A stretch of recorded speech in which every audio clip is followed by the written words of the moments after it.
Agora chegou a hora, né? Gente, o melhoramento genético é uma técnica cada vez mais importante para a pecuária nacional, permitindo aos criadores aumentarem a eficiência de produção e lucratividade dos Mas o rebanhos, né? processo consiste em aplicar princípios biológicos, econômicos e matemáticos dentro da replicação do rebanho, visando os benefícios da variação genética do animal. Isso envolve tanto os indivíduos das raças quanto seus cruzamentos, mas a gente vai falar sobre esse assunto com a supervisora técnica do laboratório Aleli Biotecnologia, Fernanda Montiel Dalho, que já está com a gente aqui ao vivo no nosso Notícias do Bem. Fernanda, seja muito bem-vinda. É um prazer receber você para falar sobre esse assunto tão bacana, né, que é melhoramento genético. Se a gente olhar para a pecuária brasileira nos últimos 20 anos, né, até um pouco mais talvez, mas nos últimos 20 anos principalmente, a gente vê um crescimento expressivo e importante dos resultados da pecuária brasileira baseados nesse melhoramento genético, né? Eu queria começar conversando com você, pedindo para você explicar para a gente, esmiuçar, para quem não conhece, o que é finalmente melhoramento genético na pecuária. Sim, boa tarde, é um prazer estar aqui com vocês hoje, poder dividir esse momento para a gente falar de um tema tão importante e tão relevante que é o melhoramento genético, né? Atualmente, assim, a gente fala atualmente porque 20 anos é um tempo ainda bem curto, né? Que a gente teve um desenvolvimento muito grande. Então, o que que acontece? Né? A partir do momento que a gente teve aí, que a gente conseguiu decifrar o código genético, que a gente teve todo o projeto Genoma, né? O mundo virou seus olhos para o DNA, muita coisa mudou. A tecnologia em volta disso, as técnicas, todas mudaram. E num tempo muito rápido, né? Hoje, o que a gente vai fazer sempre está olhando para as características do DNA, para as características genéticas de indivíduos, sejam eles humanos ou animais, né?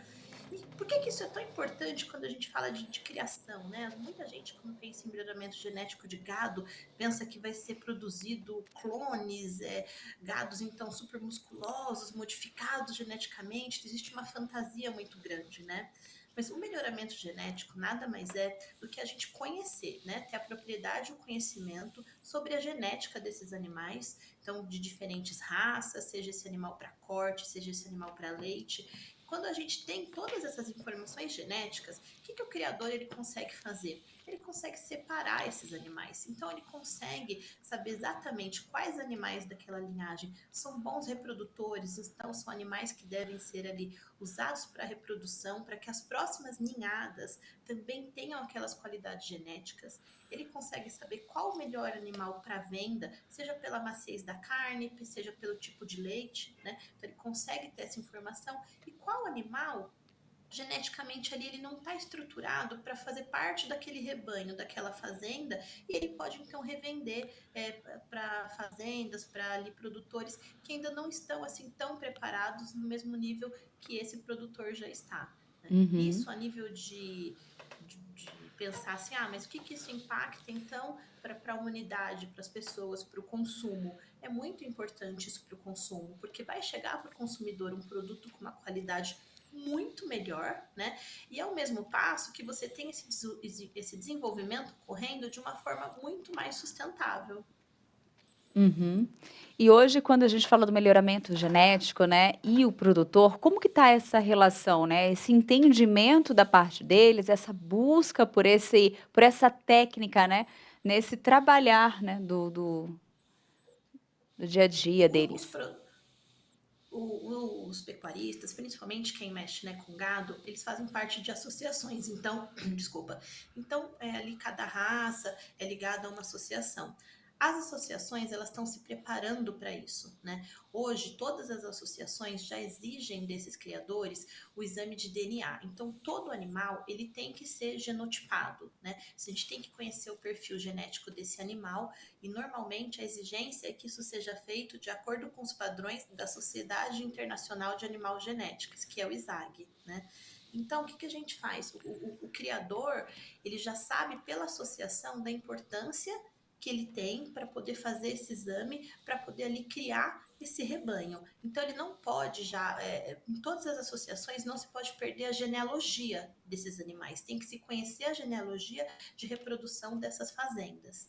E muitos deles já entenderam por vários processos que a Embrapa, né, leva até eles de conhecimento, que o melhoramento genético traz para ele uma lucratividade maior, né? Traz para ele, não é em curto prazo, obviamente, isso é um processo de médio e longo prazo, mas traz uma lucratividade muito maior do que se ele simplesmente reproduzir os seus animais por características fenotípicas.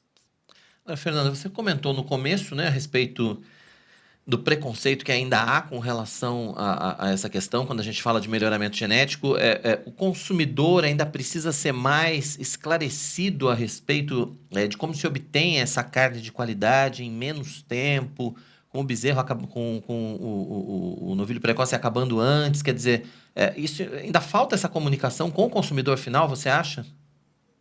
Sim, falta essa comunicação com o consumidor final, falta que as pessoas tenham conhecimento do que é o melhoramento genético na prática, do que ele é capaz, de como que ele está ajudando aquela carne, aquele leite que está ali na casa do consumidor, ser um produto de melhor qualidade para a família dele e para os filhos dele, né? Essa coisa de você ficar imaginando, ah não, mas isso foi produzido, pode dar alguma coisa ruim para o organismo.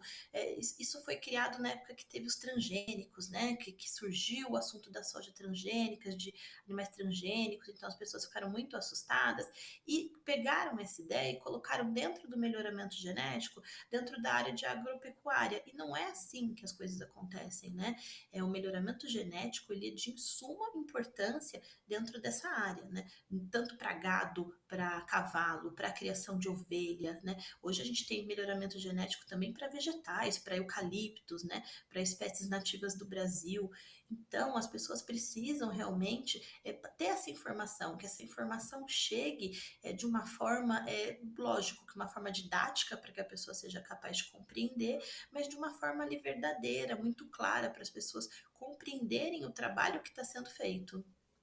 Verdade, porque assim, tem essa questão de que as pessoas confundem até melhoramento genético com ingestão de hormônio, Uhum. enfim, é uma Com confusão, alteração né? da saúde ali do Alteração da animal, da característica característica, física. né? Na verdade, não. Na verdade, o que o melhoramento genético faz na prática é escolher características do animal que precisam ser valorizadas para que, por exemplo, ele ganhe peso mais rápido ou para que a vaca produza mais leite, mas isso tem a ver com a característica genética que você vai melhorando, você vai, geração a geração, você vai fazendo esse trabalho, não é isso, Fernanda?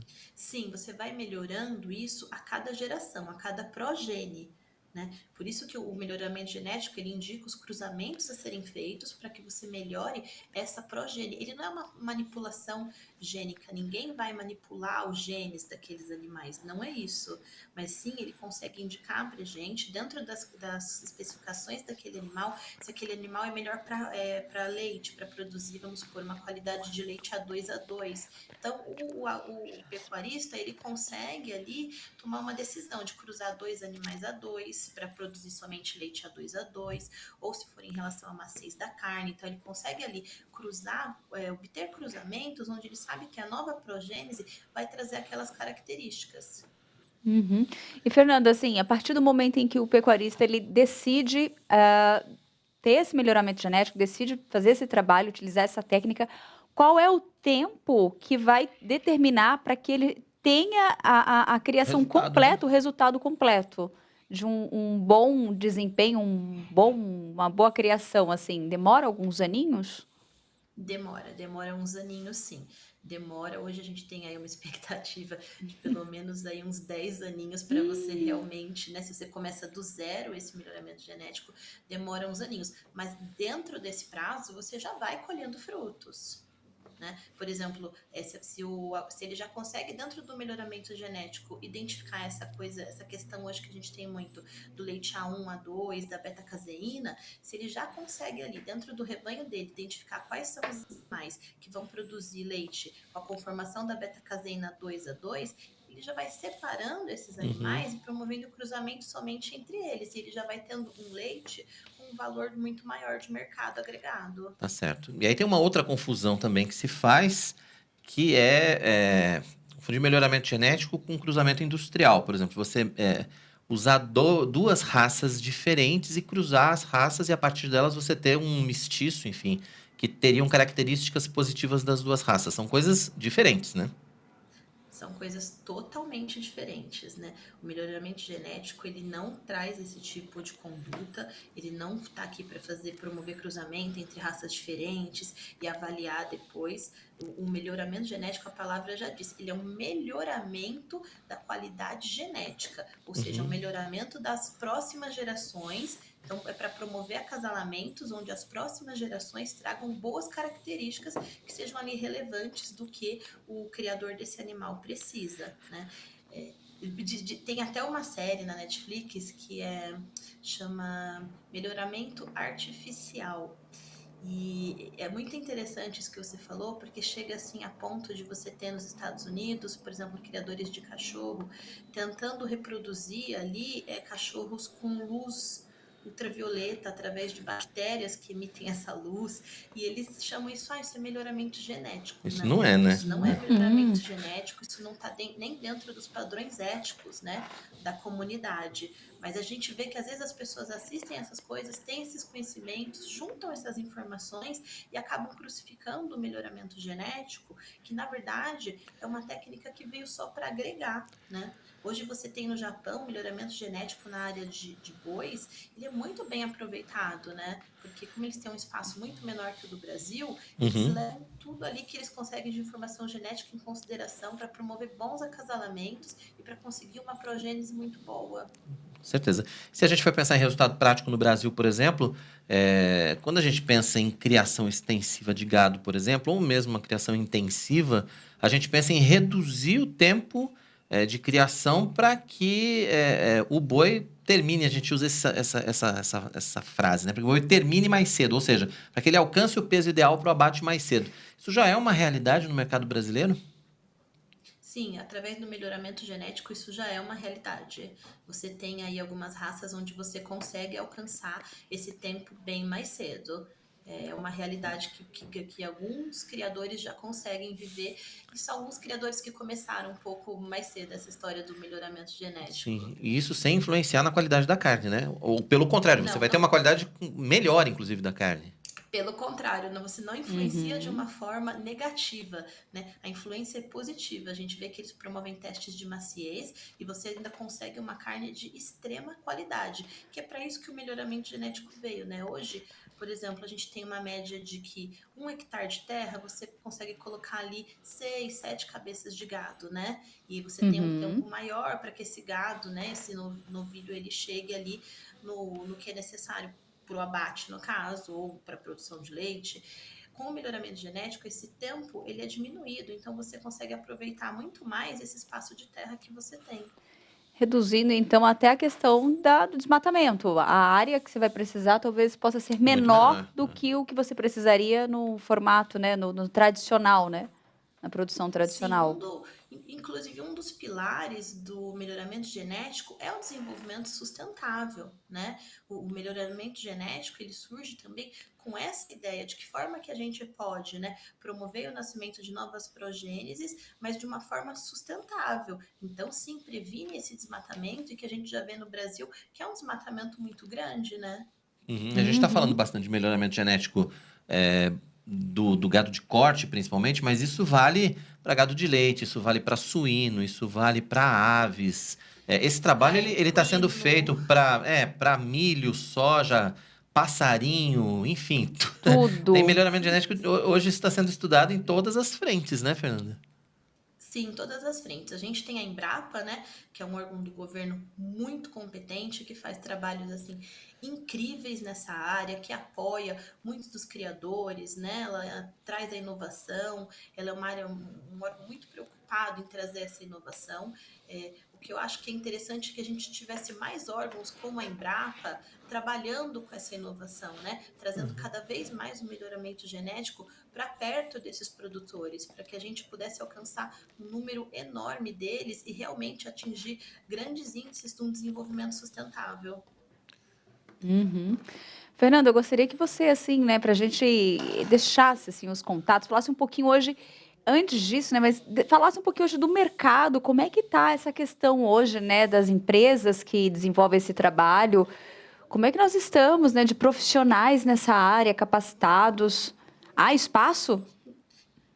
Há espaço, né? Hoje a gente já tem laboratórios de biotecnologia, no caso eu trabalho em um desses, que é a Lely Biotecnologia, né?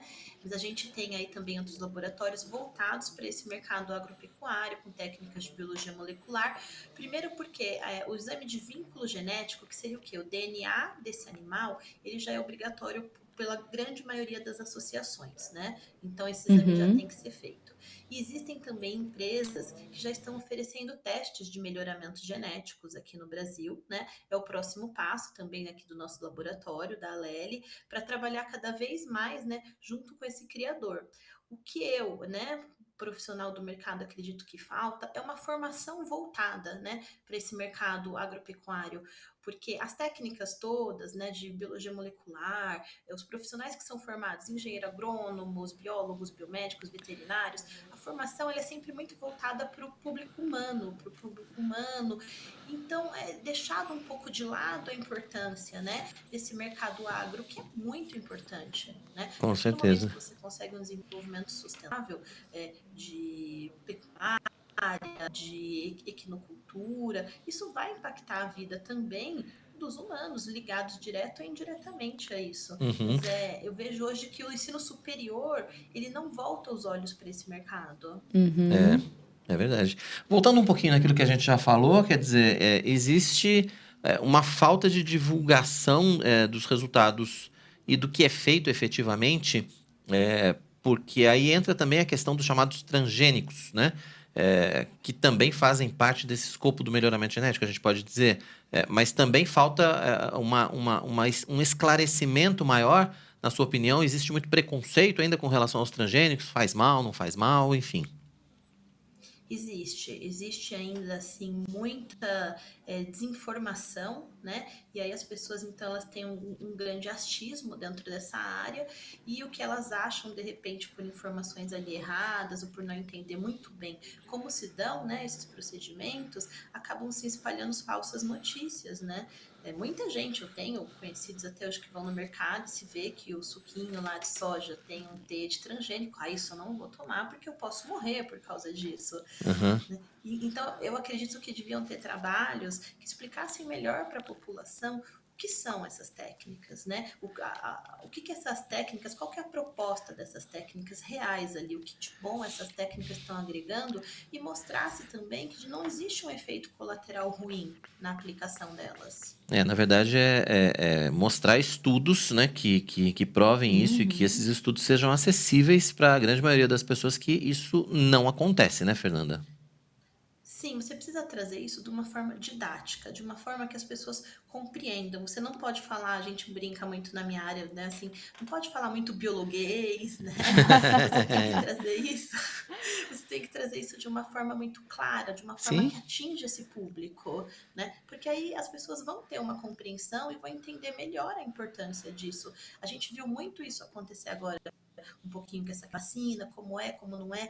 Então tem que aproximar, porque é uma realidade muito grande, né? As técnicas de biologia molecular, elas estão cada vez sendo mais aperfeiçoadas, elas vão fazer parte do nosso dia a dia de todas as formas. é verdade. Você tem essa questão, então, tanto da divulgação dos trabalhos da comunidade Uhum. científica, que, enfim, é algo que ainda realmente precisa ser acessado pela maioria das pessoas, né? Queria agradecer sua presença aqui com a gente no nosso Notícias do Bem, a supervisora técnica do Laboratório Aleli Biotecnologia, Fernanda Montiel Dalto, participando com a gente ao vivo nessa sexta-feira, comecinho de tarde de sexta-feira, Uhum. né? Fernanda, obrigado pela sua Eu que participação, agradeço. obrigado pelos Muito obrigada, esclarecimentos. tenha uma boa tarde.